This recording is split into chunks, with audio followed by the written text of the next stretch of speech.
नमस्कार, मी गिरीश निकम. सत्यमेव जयते या बुलेटिनमध्ये आपल्या सर्वांचं स्वागत. बुलेटिनच्या सुरुवातीलाच अनेक महत्त्वाच्या राजकीय बातम्यांचा वेध आपण घेणार आहोत. नीलम गोऱ्हेंनी ठाकरेंवर केलेल्या आरोपांवरून राज्यात घमासान सुरू झालेला आहे. संजय राऊतांनी गोऱ्हेंवर तिखट शब्दात वार केलेत, तर ठाकरे गटाच्या आमदार आणि नेत्यांनी गोऱ्हेंवर खळबळजनक आरोप केलेत. त्यामुळे महाराष्ट्रात राजकीय बाजार सुरू झालाय. त्यावरचाच हा विशेष रिपोर्ट. महाराष्ट्रात बाजारू राजकारण.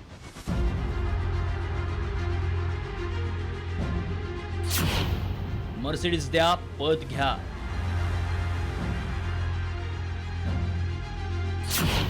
गोऱ्हेंचे आरोप, राऊतांचाही तिखट वार. 2 मर्सिडीज गाड्या मिळाल्यावरती 1 पद. ठाकरेंकडे 2 मर्सिडीजच्या बदल्यात 1 पद मिळतं. या नीलम गोऱ्हेंच्या वक्तव्याचे तीव्र राजकीय पडसाद उमटले.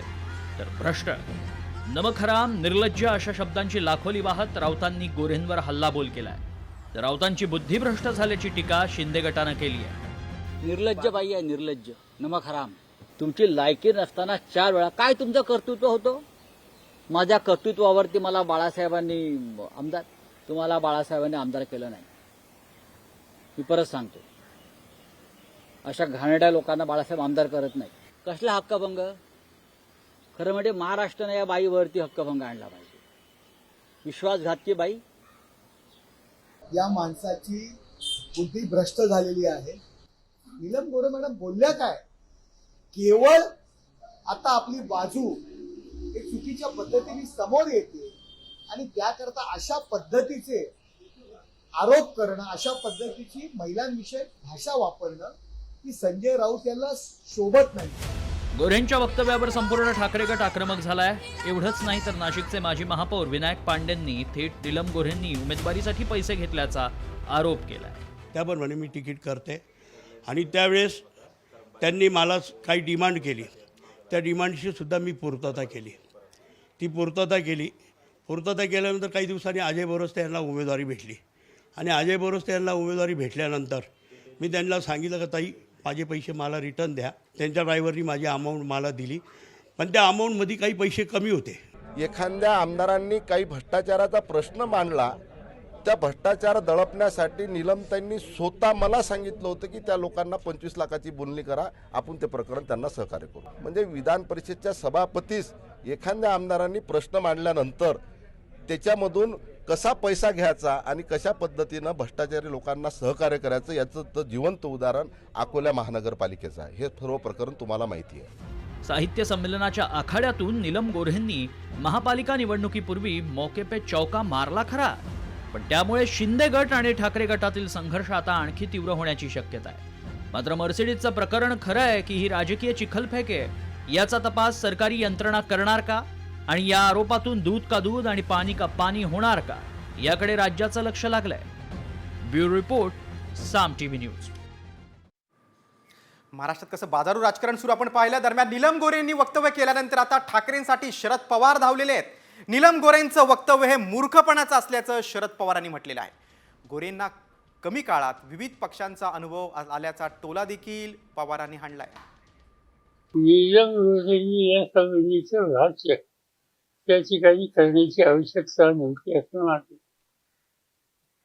हे अधिवेशन अतिशय सूट चालले, सगळ्यांचा सहभाग आहे आणि त्याच्यामध्ये नाही त्या गोष्टी करायचं काही कारण नाही. मला असं वाटतं की महाराष्ट्राच्या विधिमंडळात येऊन त्यांना 300 सण झाले असावे, 4, आणि या सगळ्या 4 सण कशा मिळाल्या ते सगळ्या महाराष्ट्राला माहिती. नीलम गोऱ्हेंनी मातोश्रीवर खळबळजनक आरोप केल्यामुळे थेट आता रश्मी ठाकरेच ॲक्शन मोडमध्ये आलेले आहेत. नीलम गोऱ्हेंविरोधात रश्मी ठाकरेंनी आपली फौज मैदानात उतरवल्याची माहिती सूत्रांनी दिलेली आहे. रश्मी ठाकरेंनी नेमकी काय रणनीती आखली आहे त्यावरचा हा विशेष रिपोर्ट. नीलमताई विरुद्ध रश्मी वहिनी. मर्सिडीजचे आरोप, रश्मी ठाकरे ॲक्शन मोडवर. गोऱ्हेंना घेरण्यासाठी मातोश्रीवर खलबत. 2 मर्सिडीज द्या आणि पद घ्या असा आरोप मातोश्रीवर करणाऱ्या नीलम गोऱ्हेंच्या विरोधात थेट रश्मी वहिनीच मैदानात उतरलेत. त्यांनी ठाकरे गटाची महिला आघाडी ऍक्टिव्ह करत मुंबई आणि पुण्यातील महिला पदाधिकाऱ्यांची मातोश्रीवर बैठक घेतली आहे. या बैठकीत नीलम गोरेंच्या विरोधात रणनीती आखल्याची माहिती सूत्रांनी दिली आहे आणि याचाच भाग म्हणून सुषमा अंधारे आक्रमक झाल्यात. त्यामुळेच गोरेंनी माफी मागितली तरी त्यांची आता सुटका नाही असा इशाराच अंधारेंनी गोरेंना दिलाय. त्यांनी पक्षाची आणि पक्षप्रमुखांची प्रतिमा मलिन करण्याचा प्रयत्न केला आहे. सबब मी पक्षाची प्रवक्ता म्हणून, या महाराष्ट्रातला मराठी माणूस म्हणून नीलम गोरे यांच्यावर अब्रू नुकसानीचा दावा दाखल करत आहे. त्यांनी माफी जरी मागितली, नीलम गोरेंनी नाक घासून जरी माफी मागितली तरी आमचा लढा असेल. नीलम गोरेंनी ठाकरेंच्या कार्यशैलीवर टीका केल्यानंतर पुण्यातील महिला पदाधिकाऱ्यांनी थेट नीलम गोरेंच्या घराबाहेर तीव्र आंदोलन केलं. एवढंच नाही तर गोरेंच्या विधानाचे मुंबईतही पडसाद उमटले. मुंबईतील ठाकरे गटाच्या महिला पदाधिकाऱ्यांनी मंत्रालयासमोरच्या गोरेंच्या शासकीय निवासस्थानाबाहेर आंदोलन करत निषेध व्यक्त केलाय. हे असं असलं तरी रश्मी ठाकरेंनी घेतलेली बैठक ही गोरेंच्या विधानाबाबत नसल्याचं स्पष्टीकरण ठाकरे गटानं दिलंय. अजिबात नाही. विषय पण झाला नाही. नीलम गोरे त्या एवढ्या मोठ्या नाही आहेत की त्यांच्याकरता उद्धवजी एक खास मीटिंग घेतील, एवढ्या मोठ्या नाही आहेत त्या. त्यांना जे काही मोठे पण दिलंय ना ते उद्धव बाळासाहेब ठाकरे संघटनेने दिलेलं मोठेपण आहे. गोरेंच्या वक्तव्यामुळे दोन्ही शिवसेनेतील संघर्ष टोकाला जाणार हे निश्चित. मात्र गोरेंच्या वक्तव्यानंतर ऍक्टिव्ह मोडवर आलेल्या रश्मी ठाकरे आगामी काळात शिंदे गटाविरुद्ध आणखी आक्रमक होणार की गोरेंचा मुद्दा मागे पडल्यानंतर पुन्हा कोशात जाणार हे पाहणं महत्त्वाचं ठरणार आहे. ब्युरो रिपोर्ट, साम टीव्ही न्यूज. दुसरीकडे शिवसेना शिंदे गटाच्या उपनेत्या नीलम गोरे यांच्यासाठी आता उपमुख्यमंत्री एकनाथ शिंदे देखील मैदानात उतरलेत. कारण नीलम गोरे यांनी मर्सिडीजच्या केलेल्या आरोपांबाबत स्वतः आता एकनाथ शिंदे सविस्तर बोलणार असल्याची सूत्रांची माहिती आहे. मर्सिडीज असतील तर बिलाच्या पावत्या द्या असं संजय राऊतांनी जे आव्हान दिलं होतं त्याला आता एकनाथ शिंदे पुरावे देऊन उत्तर देणार का, याकडे आता सगळ्या राजकीय वर्तुळाचं लक्ष आहे. तेव्हा एकनाथ शिंदे काय बोलणार, ठाकरे गटाच्या नेत्यांच्या आरोपांना काय उत्तर देणार हे बघणं खूप महत्त्वाचं आहे.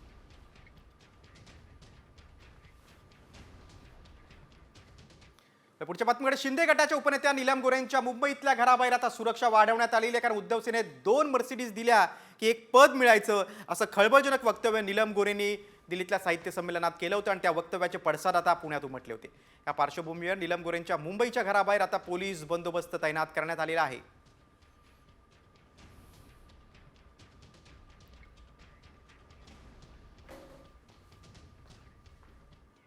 आता पुढच्या राजकीय रिपोर्टकडे.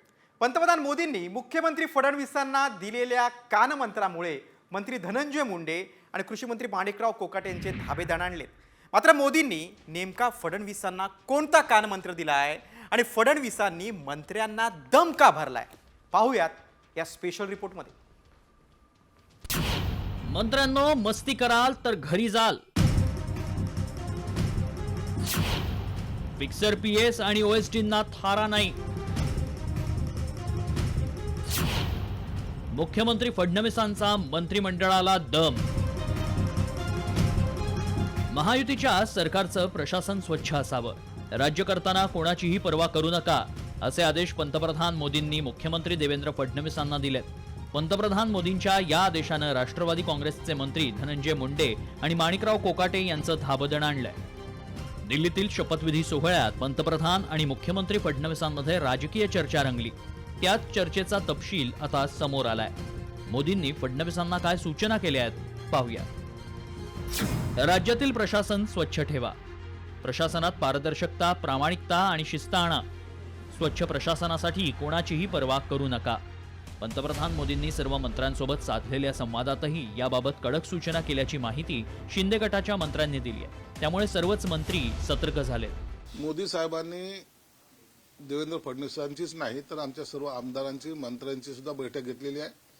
त्यामध्ये कडक सूचना सुद्धा त्यांनी दिलेल्या आहेत. आमदारांना किंवा मंत्र्यांनी कसं वागावं, कसं बोलावं, कसं काम करावं, याच्या सगळं जवळपास 2.5 तास ते आमच्याशी गप्पा त्यांनी मारलेल्या आहेत, सूचना केलेल्या आहेत. याचीच अंमलबजावणी करण्यासाठी फडणवीसांनी काही कडक पावलं उचलली आहेत. मस्ती कराल तर घरी जाल असा इशाराच मुख्यमंत्री फडणवीसांनी दिल्याचं स्वतः कृषी मंत्री माणिकराव कोकाटे यांनी सांगितलंय आणि त्यामुळेच मंत्र्यांचे वैयक्तिक सचिव आणि OSD सुद्धा फडणवीस ठरवतात असं कोकाटे यांनी म्हटलंय. निवडून आल्यावर पहिल्याच दिवशी मुख्यमंत्र्यांनी दम दिला. आता तुमच्या कोणाच्या जाण्यामुळे सरकारवर काही परिणाम होणार नाही माझ्यासह. त्यामुळे जास्त मस्ती करा तर घरी जा. डिपार्टमेंटचं काम शिस्तीत लागलं पाहिजे. 100 दिवसाचा कार्यक्रम दिला. आमचे PS आणि OSD सुद्धा मुख्यमंत्री ठरवतात हे पण सांगतो तुम्हाला. आमच्या पण हातात काय राहिलं नाही. कोकाटांनी केलेल्या या गौप्यस्फोटावर फडणवीसांनी शिक्कामोर्तब केलं. कोणत्याही फिक्सर OSD आणि PS ना मंत्र्यांसोबत थारा नसेल अशी स्पष्ट भूमिका फडणवीसांनी मांडली आहे. मंत्र्यांचा PS आणि OSD कोण असावा हे ठरवण्याचे अधिकार मुख्यमंत्र्यांना असतात असंही त्यांनी माणिकराव कोकाटेंना ठणकावून सांगितलं. मी कॅबिनेटमध्ये स्पष्टपणे सांगितलं होतं, तुम्हाला पाहिजे ती नावं पाठवा, पण त्या नावांमध्ये ज्यांची नावं फिक्सर म्हणून, ज्यांची नावं चुकीच्या कामामध्ये इन्व्हॉल्ड आहेत त्यांना मी मान्यता देणार नाही. कुठल्या ना कुठल्या आरोप त्यांच्यावर आहे, कुठली ना कुठली चौकशी चाललेली आहे किंवा मंत्रालयामध्ये त्यांच्याबद्दल परसेप्शन हे फिक्सरचं आहे. कोणी नाराज झालं तरीही मी अशाला मान्यता देणार नाही. मुख्यमंत्र्यांच्या या रोखठोक भूमिकेमुळे अनेक मंत्र्यांची अडचण झाल्याचं दिसतंय. अशीच भूमिका आता घोटाळे आणि इतर गंभीर आरोपांबाबत फडणवीस घेणार का? अशी कठोर भूमिका घेतलीच तर अन्न आणि नागरी पुरवठा मंत्री धनंजय मुंडे आणि कृषी मंत्री माणिकराव कोकाटेंची विकेट जाणार का? याबाबत सर्वांची उत्सुकता आता ताणली गेली आहे. ब्युरो रिपोर्ट, साम TV. पुढची बातमी आता कृषी मंत्री कोकाटे यांच्याबाबत.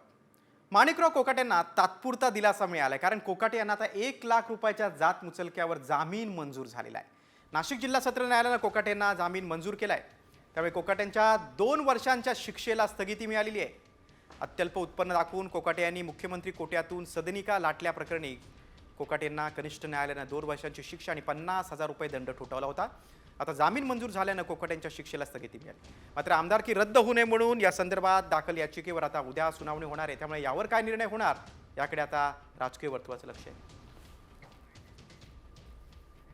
आर्ग्युमेंट्स झाल्यानंतर मेहरबान सेशन्स कोर्टाने अपिलाला सस्पेन्शनची ऑर्डर केलेली आहे. अपील संपेपर्यंत, म्हणजे अपिलाचा फायनल निकाल होईपर्यंत जजमेंट आणि कन्व्हिक्शनची जी ऑर्डर आहे ती सस्पेंड केलेली आहे. आणि अपिलाचा निकाल होईपर्यंत दोन्हीही आरोपींना, माणिकरावजी आणि त्यांचे बंधू विजयजी, या दोघांनाही जामिनावर सोडण्याचा हुकूम केलेला आहे. 1 लाख रुपयाचा जामीन मंजूर केलेला आहे. आता पुढच्या राजकीय बातमीकडे. विधानसभेला जोरदार पिछाड झाल्यानंतर आता ठाकरे बंधू एकत्र येण्याची चर्चा रंगलेली आहे. त्यासाठी कोणती गोष्ट कारणीभूत ठरली आहे? राज उद्धव एकत्र येण्याबाबत आमदार आदित्य ठाकरेंनी कोणते सूचक संकेत दिलेत पाहूयात यावरचा हा विशेष रिपोर्ट. राज उद्धव टाळी देणार. आधी बॅनरबाजी, आता वाढत्या भेटीगाठी. अस्तित्वाच्या लढाईत ठाकरे बंधू एकत्र.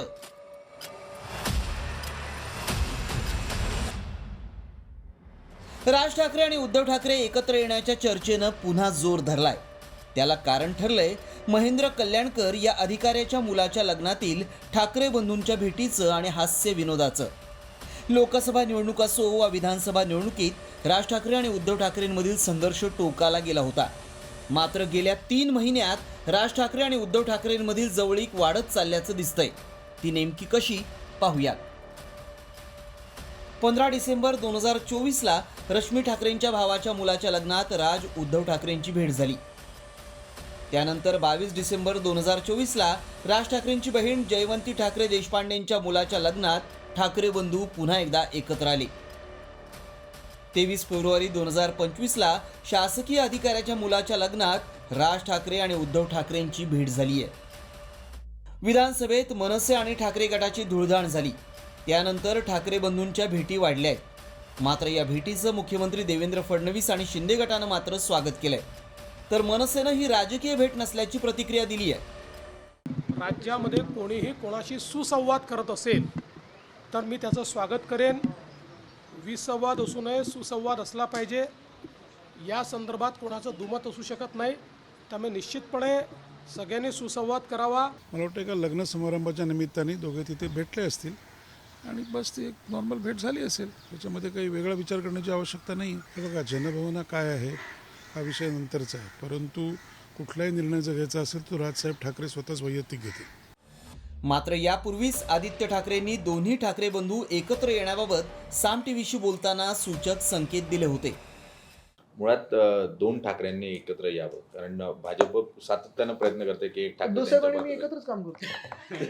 तेजस पण करतो. शिवाजी पार्क मधले जे ठाकरे आहेत त्यांच्याबद्दल आमचं ऑफिस आहे तिथे. बरं, आता थेट विचारतो, काका राज ठाकरेंबरोबर हात मिळवणे होऊ शकते का? बघा, तुम्हाला सांगू का, काही काही विषय असे असतात ना जे समजण्याच्या पलीकडे असतात. परत मला काही ठराविक राजकारण रिवाईव्ह करायचं नाही, पुनर्जीवित करायचं नाही, पण एक महत्त्वाचं आहे की जो आमचा गेल्या 2-2.5 वर्षातला लढा आहे त्याच्यात आम्ही एकदाही भूमिका बदललेली नाही आहे. जे आम्ही मुख्यमंत्र्यांना भेटतो ते जाहीरपणे भेटतो, हुडीबिडी आम्ही घालून जात नाही. रात्री मध्ये मध्ये ऑफर तर येत असतात त्यांच्याकडून की चला हात मिळवणी करूया, सगळं काही असतं. पण जोपर्यंत महाराष्ट्र हिताचं तुम्ही बोलत नाही, जोपर्यंत लोकशाहीच्या हिताचं तुम्ही बोलत नाही, संविधान वाचवण्याचं तुम्ही बोलत नाही, तोपर्यंत आम्ही त्यांच्याबरोबर समझोता करू शकत नाही.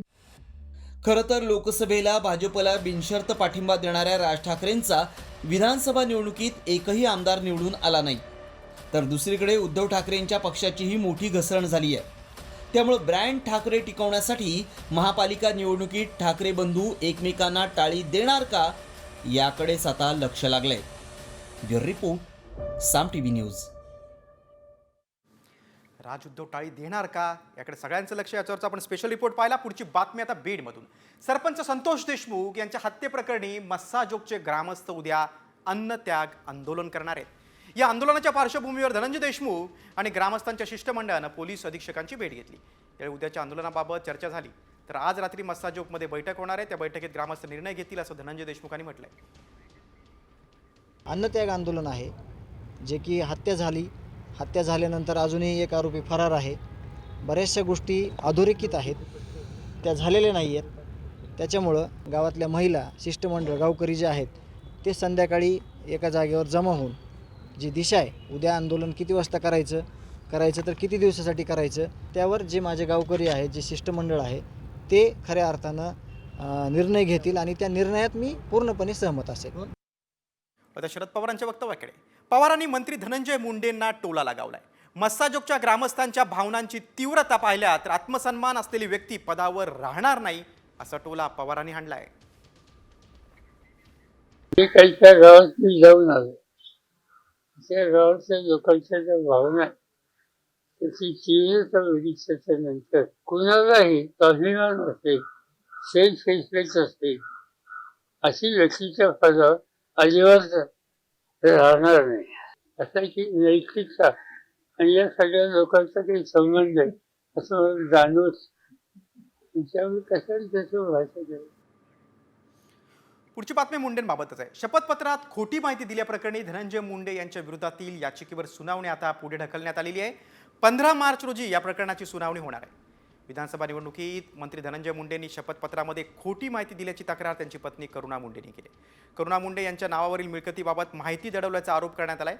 या प्रकरणी आता सुनावणी 15 मार्च रोजी होईल.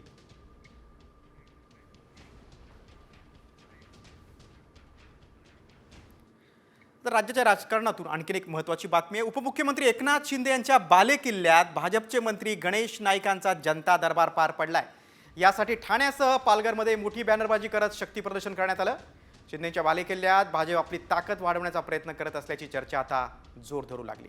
गणेश नाईकांनी भविष्यात देखील जनता दरबार होणार अशी प्रतिक्रिया दिलेली आहे.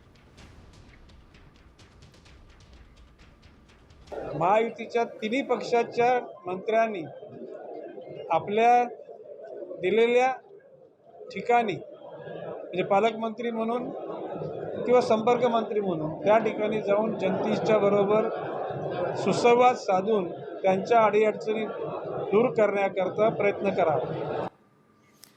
आता पुढची बातमी लाडकी बहिणींसाठी आणि आनंदाची आहे. एकीकडे लाडकी बहीण योजनेमध्ये लाभार्थ्यांची संख्या घटत चाललेली आहे आणि दुसरीकडे मात्र सरकार पात्र लाडक्यांना खुश करण्याचा प्रयत्न करते. सरकार आगामी होळी सणाला बहिणींना एक गिफ्ट देणार आहे. पाहूया काय आहे हे गिफ्ट या विशेष रिपोर्टमधून. लाडकीला साडीचा मुहूर्त ठरला. लाडकीला मिळणार होळीला साडी. नवीन साडीनं सण होणार साजरा.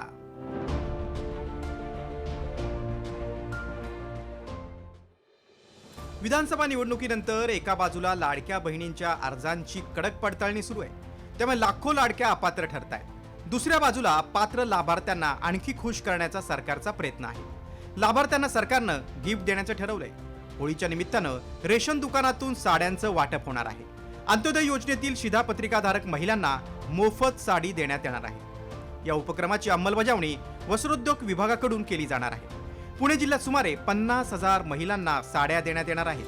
त्यामध्ये सर्वात जास्त साड्या बारामती तालुक्यात दिल्या जाणार आहेत. त्यामुळे होळीच्या सणाला लाडक्या बहिणींवर आनंदाच्या रंगाची उधळण होणार आहे. पुणे जिल्ह्यात कोणत्या तालुक्यातील किती महिलांना लाभ मिळेल पाहूयात. एकूण साड्यांची संख्या 48,874. त्यामध्ये आंबेगाव तालुक्यात 5,137, बारामती तालुक्यात 7,975, भोरमध्ये 1,909, दौंडमध्ये 7,222, हवेलीमध्ये 251, इंदापूरमध्ये 4,453, जुन्नरमध्ये 6,838 आणि खेड तालुक्यात 3,218 साड्यांचं वाटप होणार आहे. दुसरीकडे जळगाव जिल्ह्यातही अंत्योदय शिधापत्रिका असलेल्या कुटुंबाला साडी मिळणार आहे. जळगाव जिल्ह्यात 1,35,302 महिलांना साडी मिळणार आहे. अन्नधान्य पुरवठा विभागाच्या माध्यमातून उपक्रम राबवला जाईल. ग्रामीण आणि शहरी भागातील सर्व रेशन दुकानांवर अंत्योदय कार्ड धारकांच्या संख्येनुसार होळी निमित्त साड्या उपलब्ध करून दिल्या जाणार असल्याची माहिती अधिकाऱ्यांनी दिली आहे. लाडकी योजनेचा आर्थिक भार जास्त झाल्यानं इतर योजनांना कात्री लावण्याची वेळ सरकारवर आली आहे. अशा स्थितीतच सरकारनं साड्या देण्याचा नवा घाट घातलाय. मात्र या साड्यांची गुणवत्ता चांगली असेल की नाही याबाबत आत्तापासून चर्चा सुरू झाली आहे. ब्युरो रिपोर्ट, साम टीव्ही. एकीकडे लाडकीला साडी देण्याचा मुहूर्त राज्य शासनाचा ठरलेला आहे. दुसरीकडे मात्र या योजनेमुळे राज्याच्या तिजोरीत खडखडाट झाला आहे, कारण जिल्हा नियोजनासाठी देखील आता अपुरा निधी पडतोय. राज्यातल्या सर्व जिल्ह्यांना वार्षिक योजनेच्या फक्त 60% निधीच आता मिळालाय. उर्वरित निधी मार्च अखेरीस तरी मिळेल की नाही यावर देखील प्रश्नचिन्ह आहे. विविध योजनांमुळे सरकारी तिजोरीवर ताण येत असल्याची माहिती अर्थ खात्यातल्या सूत्रांनी दिलेली आहे. राज्यातल्या कंत्राटदारांचीही कोट्यवधी रुपयांची बिलं थकली आहेत. तसंच राज्यातल्या इतर योजनांच्या निधीला देखील कात्री लागण्याची वेळ शासनावर ओढवली. जिल्हा नियोजनासाठी अपुरा निधी आहे. 60%च निधीच मिळाला आहे. कारण काय तर तब्बल 45,000 कोटींचं बजेट या लाडकी बहीण योजनेचं आहे. त्यामुळे इतर योजनांना देखील कात्री लावायची वेळ आता सरकारवर आलेली आहे. तिजोरीत खडखडाट असताना ही अवाढव्य आर्थिक पसारा असलेली लाडकी योजना पिलवणं सरकारला कठीण जाते. पुढच्या बातमीकडे. जगद्गुरू रामानंदाचार्य स्वामी नरेंद्राचार्य महाराज यांच्याबद्दल काँग्रेसचे आमदार विजय वडेट्टीवार यांनी आक्षेपार्ह विधान केले आणि या विधानाचा जाहीर निषेध करण्यासाठी नाशिक आणि पुण्यात आंदोलन करण्यात आलं. नरेंद्राचार्य महाराज यांच्या भक्तांनी आंदोलन करत वडेट्टीवारांच्या प्रतिमेला जोडे मारो आंदोलन केलेलं आहे. जिल्हाधिकारी कार्यालयासमोरच हे आंदोलन करण्यात आलं.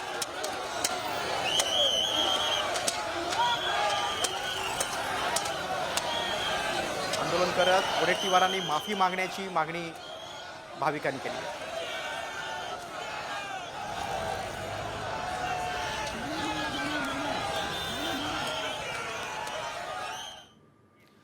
पुढची बातमी पुण्यातून आहे. केंद्रीय मंत्री मुरलीधर मोहोळ यांच्या निकटवर्तीयाला मारहाण केल्याप्रकरणी कुख्यात गुंड गजा मारणेला अटक झालेली आहे.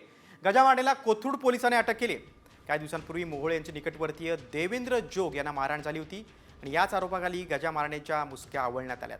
तसंच मुख्य आरोपी बाब्या पवारला देखील कोथरूड पोलिसांनी अटक केलेली आहे. देवेंद्र जोग मारहाण प्रकरणी गजा मारणेसह मारणे टोळीच्या तिघांवर मकोका लावण्यात आला आहे. पोलीस मागच्या काही दिवसापूर्वी आपण हे पाहिलं की पोषकाहारमध्ये सुद्धा पोलिसांनी चांगलं काम केलं. पुण्यात अंमली पदार्थांचा मोठा साठा जप्त झाला.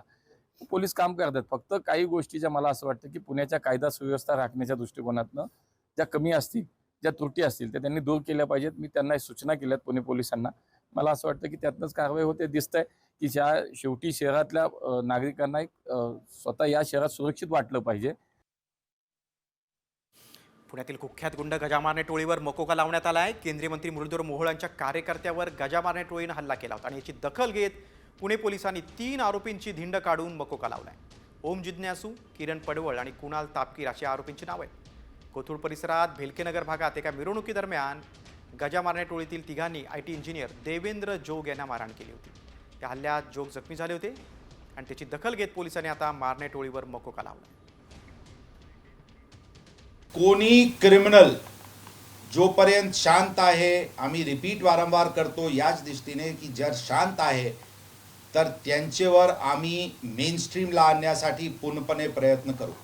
लेकिन एक छोटासा पण मिसएडव्हेंचर झाला तर त्यावर 100% जोरात कारवाई होईल, ही भूमिका पोलीस दलाची आहे. याच्यावर एक विशिष्ट काही टोळी आयडेंटिफाय होत आहे. लवकरात लवकर आम्ही ते टोळी आयडेंटिफाय करून मोका अंतर्गत कारवाई त्यांच्या विरुद्ध करू.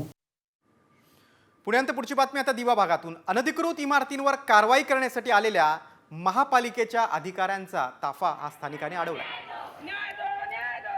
अनंत पार्कवर कारवाईसाठी मनपा अधिकारी आले होते, त्यावेळी स्थानिकांनी आक्रमक होत त्यांचा ताफा अडवला. दुसरीकडे इमारतीवर पालिकेनं कारवाई करू नये, आम्हाला आमचं म्हणणं मांडण्यासाठी वेळ द्यावा अशी मागणी स्थानिक करत आहेत. त्यावेळी स्थानिकांनी हातात पेट्रोलच्या बाटल्या घेऊन आंदोलन केलं. अनधिकृत बांधकामाविरोधात ही कारवाई होती. आपल्यासोबत या ठिकाणचे काही रहिवासी आहेत. दादा, काय सांगाल, तुमची इमारत अनधिकृत असल्याचं माहीत पडलं, कधी नोटीस पाठवली होती आणि आता तुमची मागणी काय असणार? आम्हाला 20 दिवसापूर्वी नोटीस आल्या आणि कारवाई एवढी फटाफट करतात हे लोक, आम्हाला वेळच नाही देते की सावरायला. आम्हाला न्यायालयात जाऊ द्या, आम्हाला आमची मतं मांडू द्या, नंतर तिकडून काय पर्याय येईल त्याच्यावरती आम्ही मागणी करू, पण हे वेळच देत नाही आहेत आम्हाला. 18 वर्ष जुनी बिल्डिंग आहे ही, तर 18 वर्षानंतर प्रशासनाला कसं कळतं की ही इनलिगल बिल्डिंग आहे? 18 वर्ष झोपलेलं प्रशासन, महानगरपालिका किंवा TMCचे अधिकारी झोपलेले होते, त्यावेळेस का नाही कारवाई केली ह्या लोकांनी? ज्यावेळेस बिल्डिंग बनते सगळं काय होतं आणि 18 वर्षानंतर हे लोक येतात आणि अनलिगल घोषित करतात. म्हणजे आता आम्ही जे रूम घेतलेत म्हणजे आमचं काहीच नाही आहे का? आम्ही जायचं कुठे, राहायचं कुठे, हा पण मार्ग शोधून द्या आम्हाला, मग आम्ही जाऊ कुठे पण. कारवाई सुरुवात केली आहे त्यांनी? हो, केली आहे त्यांनी. आता मागणी काय असणार आहे तुमची? आमची मागणी आहे, आमच्या बिल्डिंगला आम्ही हात लावून नाही देणार, आमच्या घरात तोडू नका बस, नाहीतर मग आम्ही आत्महत्या करणार, दुसरं काय करणार नाही आहे, आम्ही आत्महत्या करणार. सर, काय मागणी असणार आहे? मागणी काय नाही, आमची घरं आहे राहू द्या, आमची घराला तोडू नका, बाकी काय आमची मागण्या नाही त्यांच्याकडनं. त्यांच्याकडनं कोर्टाची ऑर्डर नसतानाही तो तोडायला येते असं आहे. अभिजित देशमुख, साम TV, दिवा. आणि यावर मुख्यमंत्री देवेंद्र फडणवीस यांनी काय प्रतिक्रिया दिली आपण पाहूया. हे जे बिल्डर आहेत हे बिल्डरच कारस्थान करून अशा प्रकारे पहिल्यांदा अनियमित बांधकाम करायचं आणि मग कोणाला तरी कोर्टात पाठवायचं, हे जे काही धंदे चाललेले आहेत हे योग्य नाही आहेत. या संदर्भात उपमुख्यमंत्री एकनाथराव शिंदेजींची देखील माझी चर्चा झाली. त्यांनी त्यातल्या फॅक्ट्स माझ्या नजरेस आणून दिलेल्या आहेत आणि या संदर्भात आम्ही कोर्टमध्ये इंटरव्हेन्शन करणार आहोत. दुसरीकडे KDMC महानगरपालिकेच्या जी हद्द आहे तिथील 65 अनधिकृत इमारतींच्या मुद्द्यावरून मनसेचे माजी आमदार राजू पाटील यांनी उपमुख्यमंत्री एकनाथ शिंदे आणि त्यांचे पुत्र खासदार श्रीकांत शिंदेंवर हल्लाबोल केलाय. अनधिकृत बांधकाम करणाऱ्यांना, कागदपत्र बनवून लोकांची फसवणूक करणाऱ्यांना संरक्षण दिलं जातंय, ठाण्यातून अभय मिळतंय असा आरोप राजू पाटील यांनी केलाय. गँग्स ऑफ डोंबिवलीचा आका म्होरक्या ठाण्यात आहे असं राजू पाटील यांनी म्हटलंय. हे बांधकामाची आहेत, हे काय एका रात्रीत वर येत नाहीत. वॉर्ड ऑफिसर सर्वात मोठा जिम्मेदार असतो याच्यात, सर्वांना सर्व माहिती असतं. त्यामुळे हे पुरी एक चेन आहे आणि ही चेन तोडत नाही तोपर्यंत इथे काय होणार नाही. आणि जोपर्यंत यांचा आका जो ठाण्यात बसलेला आहे तो ह्याच्यावर काही डिसिजन घेत नाही, आता तरी बस करूया या अनुषंगाने जर वाटचाल केली तर लोकांनी दिलासा मिळेल. पुढची बातमी उल्हासनगरमधून. अनधिकृत बांधकामावर तोडक कारवाईला विरोध करत एका महिलेनं अंगावर रॉकेल ओतून घेत आत्मदहनाचा प्रयत्न केलेला आहे. एका दुसऱ्या महिलेनं थेट JCBत उडी घेत कारवाई रोखण्याचा प्रयत्न केला. उल्हासनगरच्या कॅम्प 2 मधील हनुमान नगर परिसरात महापालिकेच्या भूखंडावर अनेक अनधिकृत बांधकामं उभी राहिली होती. पक्की घरं, जोती आणि पत्र्याची घरं बांधून जागा हडपण्याचा हा प्रकार होता. याबाबत अनेकदा नोटीस बजावून देखील अतिक्रमणधारक जागा रिकामी करत नव्हते. अखेर आज कारवाई करण्यात आली.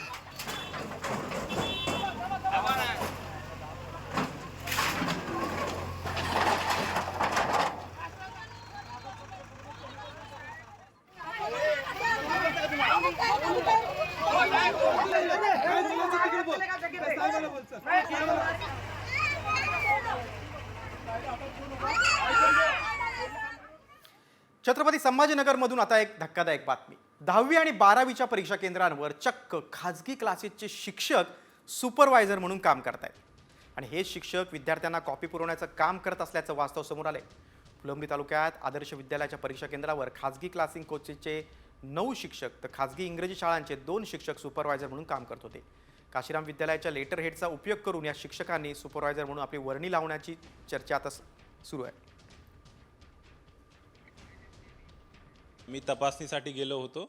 त्यामध्ये फक्त कॉपीच्या प्रकरण आम्हाला म्हणजे माहिती मिळाली होती. त्याच्यानंतर मी स्वतः त्या ठिकाणी भेट दिली आणि मास प्रमाणात त्या ठिकाणी कॉपी आपल्याला दिसून आली.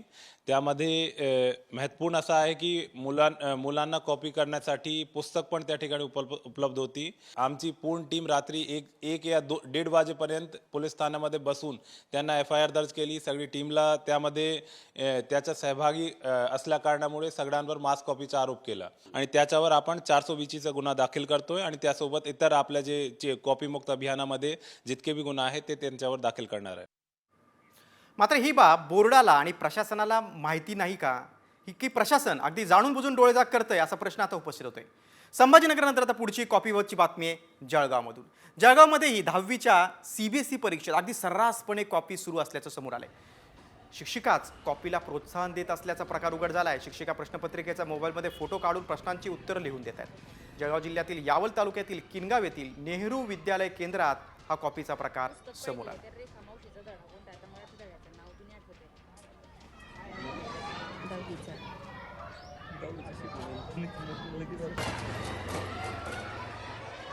म्हणजे वाक्य शुद्ध करून घ्यायचं. पुढची बातमी जळगावमधूनच आहे. 10वीचा मराठीचा पेपर फुटला होता. या प्रकरणी आता शनीपेठ पोलिसांनी 5 जणांना ताब्यात घेतलेलं आहे. कॉपी पुरवणाऱ्या 3 अल्पवयीन मुलांसह पोलिसांनी झेरॉक्स दुकानदार आणि संगणकावर मायक्रो कॉपी देणाऱ्याला ताब्यात घेतलंय. तर आणखी 2घांचा शोध सुरू आहे. शुक्रवारी मराठीच्या पेपरच्या दिवशी जळगाव शहरामध्ये कॉप्यांचा सुळसुळाट दिसून आला होता आणि आता पोलिसांनी कारवाई केली. शनीपेठ पोलीस स्टेशन हद्दीमधील काऊ कोल्हे विद्यालय व ज्युनियर कॉलेज या ठिकाणी 10वीचं सेंटर आहे.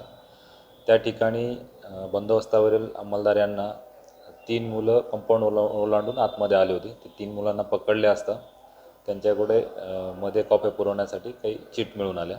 7 जणांवर जिल्हा शनीपेठ पोलीस स्टेशन येथे महाराष्ट्र विद्यापीठ व इतर परीक्षांमध्ये जो गैरप्रकार होतो त्यांचा प्रतिबंध करण्याच्या अनुषंगाने अधिनियम 1982 कलम 7 आणि 8 अन्वये गुन्हा दाखल करण्यात. पुढची बातमी स्कूल बसबाबत. शालेय विद्यार्थ्यांची वाहतूक करणाऱ्या खाजगी स्कूल बसेस आता त्यांच्यासाठी आता एक नवीन शैक्षणिक वर्षापासून नियमावली निश्चित केली जाणार आहे. त्यासाठी निवृत्त परिवहन अधिकारी जितेंद्र पाटील यांच्या अध्यक्षतेखाली एक सदस्य समिती नेमण्यात आलेली आहे आणि ही समिती पुढच्या 1 महिन्यामध्ये या संदर्भातला अहवाल आपला सरकारला सादर करेल. या समितीकडून काही सूचना केल्या जाणार आहेत. परिवहन मंत्री प्रताप सरनाईक यांनी ही माहिती दिली आहे. शालेय शुल्क आणि स्कूल बस शुल्क एकाच वेळी पालकांकडून आकारलं जात असल्यामुळे मोठा आर्थिक बोजा पडत असल्याच्या पालकांच्या तक्रारी आहेत. बघा नियमावलीत कोणत्या गोष्टींची तरतूद केली जाऊ शकते ते आपण पाहूया. येत्या शैक्षणिक वर्षापासून स्कूल बससाठी नियमावली लागू होणार.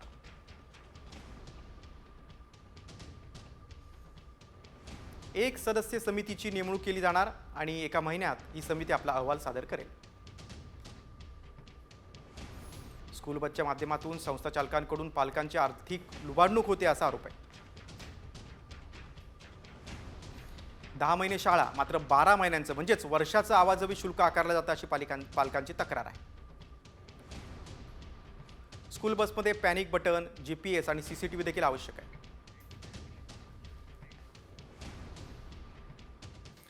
पुढची बातमी आता तापमानाबाबत. उन्हाचा तडाखा एवढा जबरदस्त आहे की थंड हवेची ठिकाणं देखील आता तापलेली आहेत. त्यामध्ये माथेरान असेल किंवा महाबळेश्वर असेल, ही थंड हवेची ठिकाणं उन्हानं तापली आहेत. माथेरानचा पारा 36°C जाऊन पोहोचला आहे तर तिकडे महाबळेश्वरमध्ये देखील तापमान 31 अंशांवर गेले. राज्यात सर्वाधिक तापमान नंदुरबारमध्ये नोंदवण्यात आले. नंदुरबारमध्ये तापमान 42.3°C आहे. तापमानात मोठी वाढ झाल्यानं आता अंगाची लाही होते. आपण एक नजर टाकूया राज्यातल्या तापमानावर. बघा नंदुरबारमध्ये सर्वाधिक 42.3°C तापमान, रायगडमध्ये 39.9, लोणावळ्यात 39.8 आणि अकोल्यात 39.5. सोलापूरमध्ये 39.4, पुण्यात 38.7, रत्नागिरीत 38.2, मुंबईत 37.7.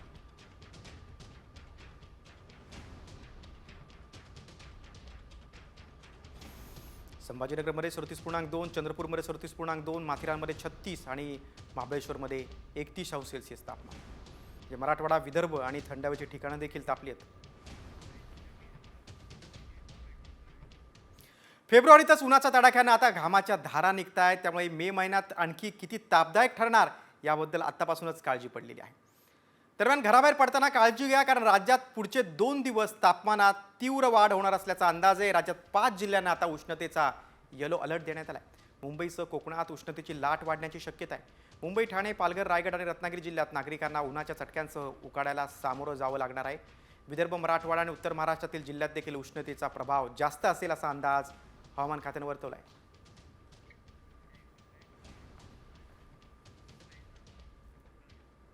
आता वेगळी बातमी. तुम्ही कधी उडणारी कार पाहिली आहे का? नाही ना? तर पहा. जगातील पहिल्या हवेत उडणाऱ्या कारची अमेरिकेत अगदी यशस्वीरित्या चाचणी पूर्ण झालेली आहे. कॅलिफोर्नियातील सुरक्षित आणि बंद रस्त्यावर या कारची चाचणी घेण्यात आली. अमेरिकन ऑटोमोबाईल कंपनी आलेफ एरोनॉटिक्सने ही कार बनवली आहे. भविष्यात ट्रॅफिक जाम टाळण्यासाठी ही कार उत्तम पर्याय ठरू शकते असा कंपनीचा दावा आहे. तर आतापर्यंत 3,300हून अधिक प्री ऑर्डर प्राप्त झाल्या.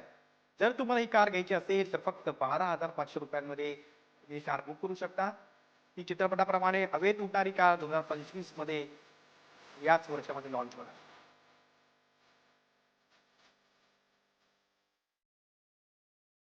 बघा, कार हवेत 177 किलोमीटर वेगाने उडेल. रस्त्यावर 300 किलोमीटर वेगाने धावते. कारमध्ये ऑटो पायलट सुविधा. कारची किंमत तब्बल 2.5 कोटी.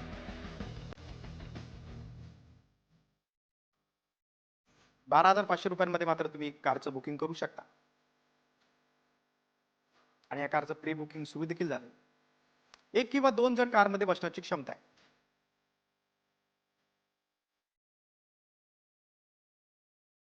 उडणाऱ्या कारनंतर आता एक पुढची बातमी अपघाताची. मुंबई पुणे बायपासवर कारची दुचाकीला धडक बसली आणि या दुर्घटनेमध्ये चालक जखमी झालेला आहे. डॅशकॅम फुटेजमध्ये अपघाताची घटना कैद झाली आहे.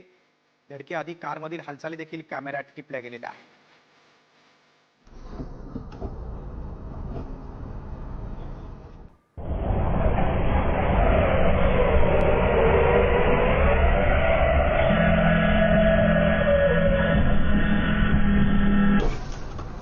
कारची जबरदस्त धडक बसून देखील दुचाकी स्वार आहे तो थोडक्यात बचावलाय. त्याला किरकोळ जखम झाली आहे.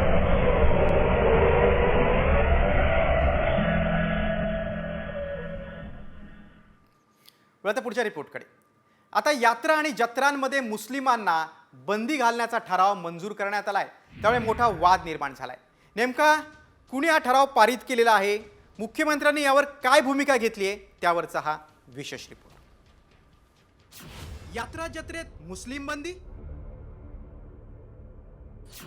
भटक्यांच्या पंढरीत वादग्रस्त ठराव, महाराष्ट्रही चालला गायपट्ट्याच्या वाटेवर.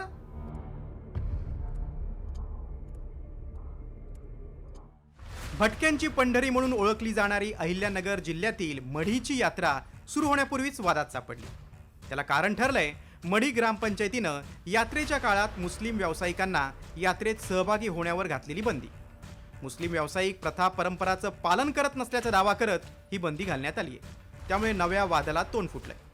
जे की आम्ही 4 वर्षापूर्वी देवस्थानचा ठराव घेतला, ग्रामपंचायतचा ठराव घेतला, अनेक वेळा या ठिकाणी भांडणं पण झाली, तरी पण अजूनही ते लोक या ठिकाणी सर्रासपणे याला सपोर्ट कोण करतं तर मुस्लिम समाजाचे लोक करतात. म्हणून ह्या सगळ्या भावना हिंदूंच्या नाथभक्तांच्या तीव्र होत्या आणि म्हणून आम्ही या काल ग्रामसभेचा या ठिकाणी ठराव घातलेला आहे. कुठल्याही परिस्थितीमध्ये मुस्लिमांची दुकानं आम्ही या ठिकाणी लावू देणार नाही.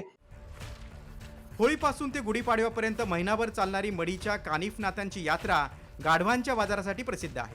या यात्रेत मुस्लिम भाविकही सहभागी होतात. मात्र या यात्रेत मुस्लिम व्यावसायिकांना बंदी घालण्यात आल्याचा ठराव करण्यात आलाय. या ठरावात नेमकं काय आहे पाहूया. यात्रेच्या काळात ग्रामस्थ गादीवर न बसणं, मांसाहार न करणं या प्रथा पाळतात. मुस्लिम व्यावसायिक प्रथा परंपरांचं पालन करत नसल्याचा दावा करण्यात आलाय. मुस्लिम व्यावसायिक अवैध धंदे करत असल्याचाही आरोप आहे. त्यामुळे मढीच्या यात्रेत मुस्लिम व्यावसायिकांना बंदी घालण्याचा निर्णय घेण्यात आलाय. मढी ग्रामपंचायतीचा निर्णय हा राज्यभर राबवण्याचं आवाहन भाजपच्या आध्यात्मिक आघाडीने केलंय. तर ही बंदी धर्म बघून नव्हे तर नियम न पाळणाऱ्यांवर असल्याचं स्पष्टीकरण मुख्यमंत्र्यांनी दिलंय. महाराष्ट्रातल्या अन्य देवस्थानांना आणि गावांना आमचा आग्रह आहे की या निर्णयाची आपण सुद्धा अंमलबजावणी करावी. मंदिराच्या परिसरात असो किंवा यात्रा उत्सवांमध्ये मुस्लिम व्यापाऱ्यांना आपणही बंदी घालावी, जेणेकरून आपल्या ज्या सनातन परंपरा आहेत यांना दूषित होण्यापासून आपल्याला रोखता येईल.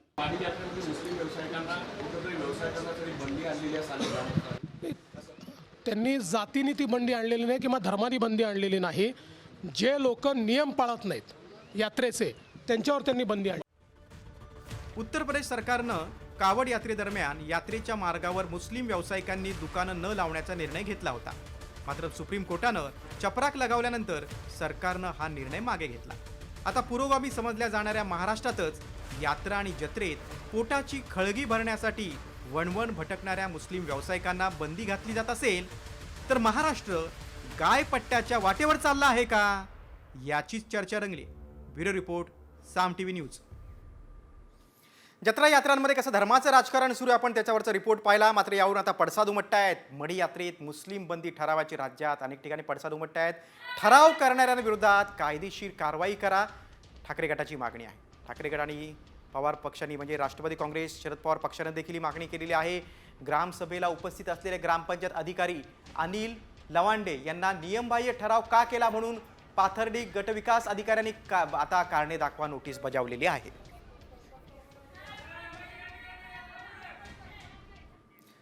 पुढच्या बातमीकडे. नाथ साहेबाचं चांग भलं, सवाई सर्जाचं चांग भलं असा जयघोष करत आणि रंगांची शिंपण वीर यात्रेची सांगता झाली. पुणे जिल्ह्यातील पुरंदर तालुक्यातील वीर इथे श्रीनाथ म्हस्कोबा आणि माता जोगेश्वरी देवीची यात्रा भरते. ही यात्रा गेल्या 13 दिवसांपासून सुरू होती. काल दुपारी देवाच्या अंगावर रंगाचं शिंपण करण्यात आलं आणि त्यानंतर तोच रंग भाविक आणि भक्तांच्या अंगावर टाकण्यात आला. या रंगाच्या उधळणीला मारामारी असं देखील म्हटलं जातं. वीर इथल्या या यात्रेमध्ये हजारोंच्या संख्येने भाविक सहभागी झाले होते.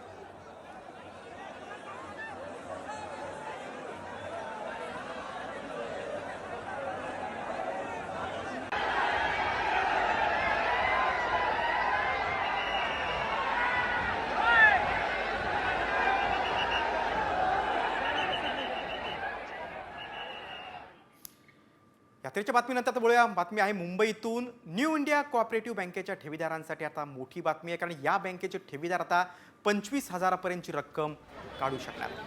रिझर्व्ह बँक ऑफ इंडियानं न्यू इंडिया बँकेच्या ठेवीदारांना हा दिलासा दिला आहे. या बँकेवर रिझर्व्ह बँकेनं कारवाई केली होती. बँकेचं संचालक मंडळ बरखास्त केलं होतं. त्यानंतर या बँकेत ठेवी ठेवलेले गुंतवणूकदार चिंतेत होते. मात्र या बँकेच्या ठेवीदारांसाठी आता दिलासादायक बातमी समोर आलेली आहे. 25,000पर्यंत रक्कम त्यांना काढता येणार आहे.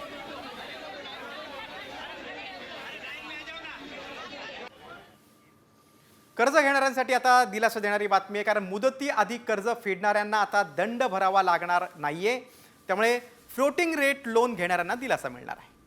RBI प्रीपेमेंट पेनल्टीवर दिलासा देण्याची तयारी केली. बँकांचं इतर सावकारांकडून फ्लोटिंग रेट कर्जाच्या मुदतपूर्व परतफेडीवर कोणताही दंड आकारला जाणार नाही. रिझर्व्ह बँकेनं बँकांना प्रस्ताव दिला आहे. 21 मार्च 2025 पर्यंत बँकांकडून सूचना मागवण्यात आल्या आहेत. त्यामुळे लाखो कर्जदारांना आता दिलासा मिळणार आहे. बघा, मुदतीआधी कर्ज फेडल्यास दंड लागणार नाही. लोन घेणाऱ्यांसाठी आनंदाची बातमी आहे. RBI कडून बँक NBFCS साठी नियमावली जारी करण्यात आली. फ्लोटिंग रेट लोन घेणाऱ्यांसाठी दिलासा आहे.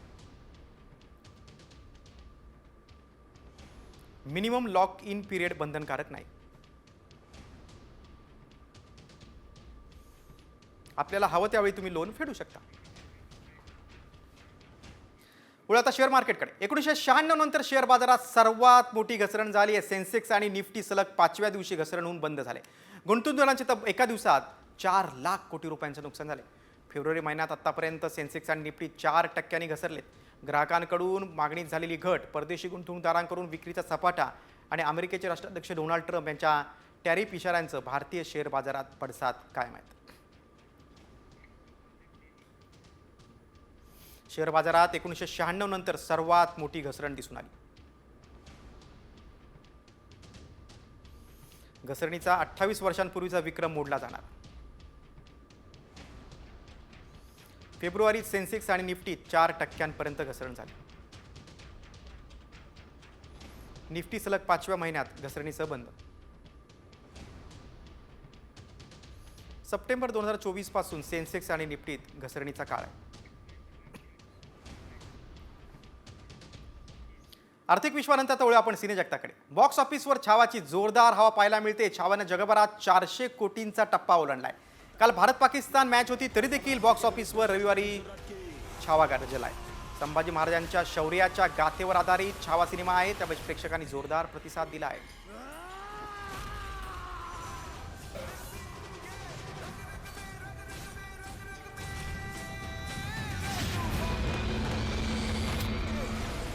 हमें हराने वाली हर कोशिश को मारेंगे. आता आपण पाहूया महाकुंभ मेळ्यातली बातमी.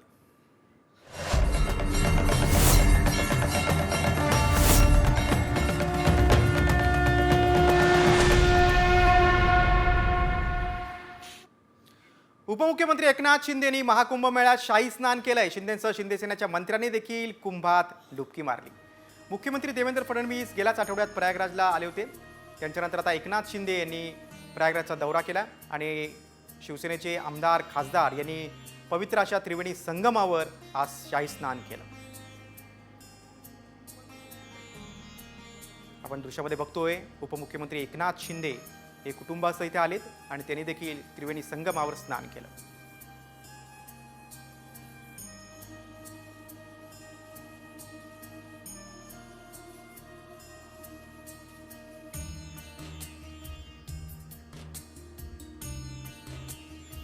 दुसरीकडे पर्यावरण मंत्री पंकजा मुंडेंनी देखील आज महाकुंभात हजेरी लावली. यावेळी त्यांनी स्नान केलं. महाकुंभ मेळा अजून 2 दिवस आहे, त्यामुळे आता अनेक सेलिब्रिटी नेते मंडळी महाकुंभ मेळ्यात हजेरी लावत आहेत. प्रयागराजला आवर्जून देशभरातून विविध क्षेत्रातील दिग्गज येत आहेत.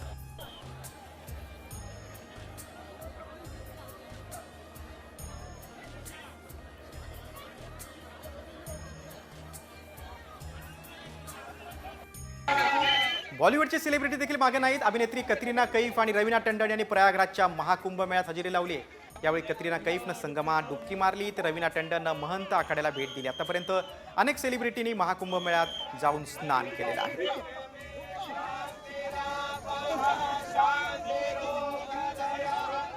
कतरिना कैफचा पती विकी कौशल याचा छावा सिनेमा सध्या जगभरात गाजतो.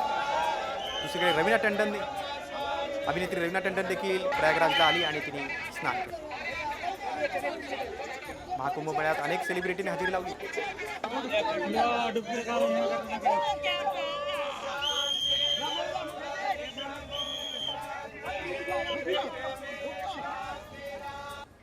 एकीकडे अभिनेत्रींनी स्नान केलं, दुसरीकडे अभिनेते देखील मागे नाहीत. अक्षय कुमारनं देखील महाकुंभ मेळ्यात स्नान केलं. यावेळी अक्षय कुमार सोबत मुंबईतील वरिष्ठ पोलीस अधिकारी विश्वास नांगरे पाटील हे देखील उपस्थित होते. त्यांनी देखील त्रिवेणी संगमावर स्नान केलेलं आहे. आपण दृश्यामध्ये बघू शकतो अक्षय कुमार सोबत वरिष्ठ पोलीस अधिकारी विश्वास नांगरे पाटील देखील आहेत. प्रयागराजमधील त्रिवेणी संगमावर गंगा यमुना सरस्वतीच्या त्रिवेणी संगमावर अक्षय कुमारनं देखील स्नान केलेलं आहे.